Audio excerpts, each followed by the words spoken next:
শনিবার মানেই আমাদের বাড়িতে নিরামিষ আর তার সাথে চলে হনুমান পূজা।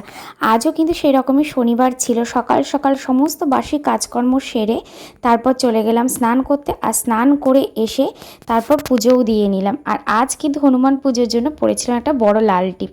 অবশ্যই জানিও যে আমাকে কেমন লাগছে। তারপর রান্নাঘরে ঢোকার আগে খেয়ে নিলাম এক গ্লাস ঠান্ডা ঠান্ডা ম্যাঙ্গো লাস্সি, আর তারপর শুরু করে দিলাম আজকে রান্নাবান্না।